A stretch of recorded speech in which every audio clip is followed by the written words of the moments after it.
Time now for the morning rush. We start with John Smith. We are going to be watching the storm continuing to work its way across the state throughout the day. Scattered showers, a good bet. Mountain snow will be continuing, especially over the northern high terrain. We will be looking at showers really starting to intensify across the northeast and into the northern mountains, with heavy snow possible, especially along the east-facing slopes as we head into early tomorrow. Some lingering showers tomorrow afternoon across especially the east as the storm exits, and then we'll start to clear things out for Thursday before another storm arrives Friday into Saturday. Adam? As you get ready to head out the door this morning, we're following the day's top local stories. We'll start with David Romero. Behavioral health is one of the big topics on the agenda for Bernalillo County Commissioners at tonight's meeting. Commissioners will discuss how implementing drug treatment programs at the Metro Detention Center and a county treatment facility could possibly save lives. Now, they also believe it could keep some inmates from reoffending. Another behavioral health item has commissioners looking for proposals to establish intervention groups for released inmates with drug habits. Crystal? What's happening today? This morning, President Trump is set to announce a new executive order, but a lot of the talk is about two Democratic lawmakers now calling for the chairman of the House Intelligence Committee to step aside. That committee is investigating Russia's possible meddling in the 2016 presidential election. Just recently, Chairman Devin Nunes disclosed he viewed intelligence materials on White House grounds. He then shared that information with the president before the committee. Still no word on when President Trump's son-in-law, Jared Kushner, could appear before the Senate Intelligence Committee. He has voluntarily agreed to answer questions about meetings that he arranged between the Russian ambassador and other officials. Last year, Kushner himself met with representatives of a Russian state bank that was once chaired by Russian President Vladimir Putin. He also had a meeting with the Russian ambassador to the U.S. last December. And Attorney General Jeff Sessions is warning that cities which do not cooperate with immigration law could lose federal money. The so-called sanctuary cities seeking federal grant money would have to verify they're sharing information with immigration officials. Sarah? In just hours, the man who authorities say used his South Valley home as a torture chamber is expected back in court. Court documents say Marcel Bland is scheduled to go before a judge for a plea conference hearing at 8:30. In April of last year, Bland was arrested for allegedly holding his girlfriend and another man against their will at a home near Goff and Ardinal. Deputies found what appeared to be torture instruments like a taser, claw hammer, and scissors. Adam? Happening today, double murder suspect Alexis Groves is expected to appear in court on a different case, this time forgery. Last week, she pled not guilty to the charges stemming from a 2016 case. Today, she's due in court for a detention hearing on those charges. Investigators say in January, Groves stole a van, then crashed and killed two people. This morning, APD will continue its review into an officer who accidentally shot an innocent man. This after an oversight group is recommending the department suspend him. In December of 2014, Officer Tomas Nadas accidentally fired his gun during a burglary investigation, hitting a man. The civilian police oversight agency is now recommending the officer be suspended for 88 hours. Tonight, Bernalillo County Commissioners are scheduled to vote on whether to increase gross receipts taxes throughout the county by $30 million annually. That's set to push for an increase of 3/16 of 1 cent on the tax, which is similar to a sales tax. If approved, the increase would go into effect July 1st for the beginning of the new fiscal year. On to new news at 6. Chilling details of an 18-year-old girl's alleged plans to carry out a Columbine-style attack. Police say 18-year-old Nicole Savadio had been planning for months to carry out a mass shooting at her high school.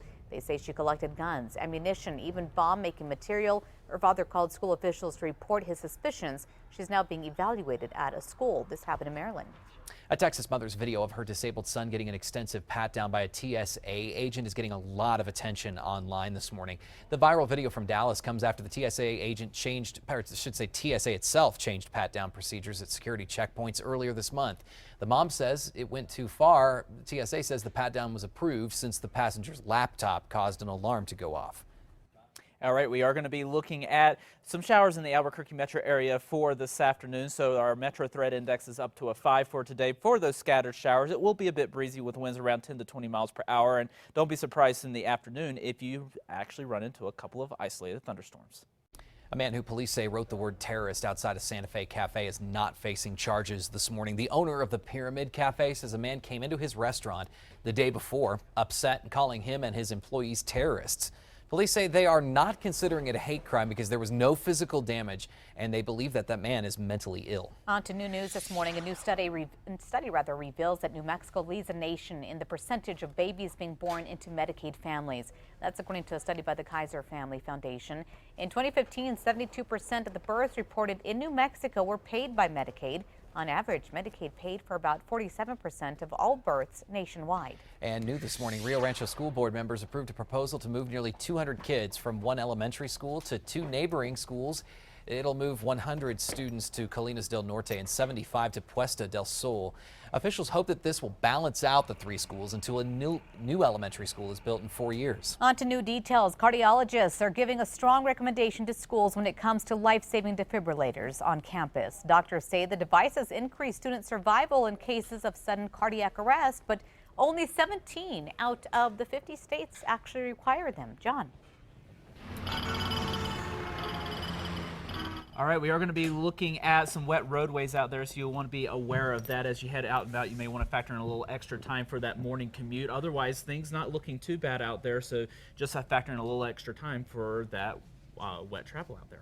All right, technology could soon allow you to communicate directly with your computer using your brain. Tesla CEO Elon Musk's new company Neuralink is working on technology that would implant tiny electrodes in the brain that can improve memory and let humans communicate directly with their devices. How about that? Pretty cool.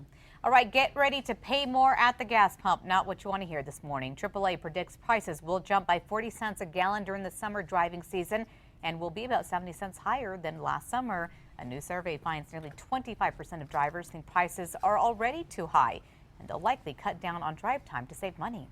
A pony can walk again this morning thanks to the work of one man. She was too crippled to walk, but a certified prosthesist made her some durable legs, new legs. At first, he made only prosthetics for humans, but found that many animals need them too.